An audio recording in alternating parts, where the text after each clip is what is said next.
Punition collective. Éditorial par Benoît Bréville. Le Monde diplomatique, mars 2024, lu par Vladimir Cagnolari. C'était l'un des pires châtiments dans la Grèce antique.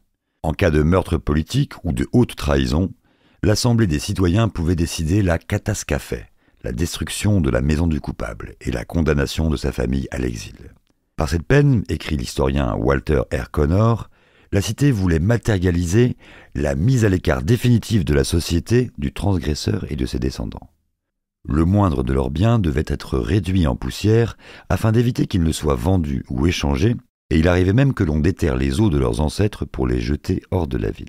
En matière de punition collective, la Chine impériale ne manquait pas non plus d'imagination. Pendant des siècles, elle a appliqué le principe d'exécution du clan, c'est-à-dire la liquidation des familles de certains criminels. Toute la lignée pouvait y passer, ainsi que la belle famille et parfois au-delà.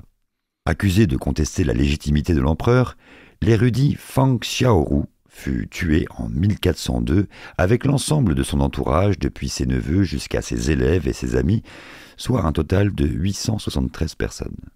Courantes dans l'Antiquité et au Moyen-Âge, de telles sanctions passeraient aujourd'hui pour barbares. La justice moderne ne repose-t-elle pas sur le principe de responsabilité personnelle ? Et le droit international ne range-t-il pas les peines collectives parmi les crimes de guerre ? Nul ne saurait être puni pour des fautes qu'il n'a pas commises. Même les régimes les plus autoritaires reconnaissent ce principe, au moins sur le papier. En Palestine, le temps des châtiments collectifs semble pourtant n'avoir jamais disparu. Depuis des décennies, Israël rase les maisons de Palestiniens accusés de terrorisme avant même toute condamnation judiciaire, mettant leurs familles à la rue dans un seul but de vengeance, d'humiliation et d'intimidation. Cela touche aussi les habitants de Jérusalem-Est qui peuvent perdre leur titre de résidence à cause des actes d'un proche.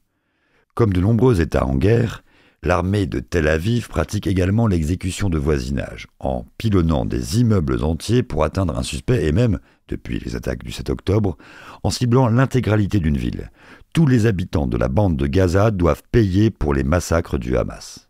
En France aussi flotte dans l'air un parfum de culpabilité par association. Sitôt qu'un immigré commet un crime, des voix s'élèvent pour réclamer une loi qui pénaliserait l'ensemble des étrangers. On ne compte plus les dirigeants politiques impatients de châtier les parents pour les méfaits de leurs enfants. Madame Valérie Pécresse, des Républicains, souhaite les priver d'allocations familiales. Monsieur Éric Zemmour, de Reconquête, les expulser des logements sociaux. Et monsieur Éric Ciotti, les envoyer en prison, comme aux États-Unis, où les parents peuvent se retrouver quelques jours derrière les barreaux lorsque leur progéniture sèche trop souvent l'école. Une méthode qui n'a jamais produit aucun résultat, hormis de précariser encore davantage des familles déjà fragiles. Jadis, apanage de l'extrême droite, l'idée a récemment conquis le camp du président Emmanuel Macron. Il faudrait qu'à la première infraction, on arrive à sanctionner financièrement et facilement les familles une sorte de tarif minimum dès la première connerie, préconisait le chef de l'État, au lendemain des émeutes de l'été 2023, dans une logique digne de la mafia. Un individu se montrerait d'autant plus obéissant qu'il sait ses proches menacés. Chargée d'affiner ce projet, la ministre des Solidarités a promis la mise en place de travaux d'intérêt général pour les parents défaillants, une sanction pénale assortie d'une menace d'emprisonnement en cas de non-exécution.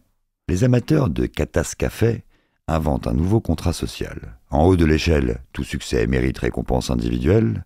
En bas, tout échec appelle une punition collective.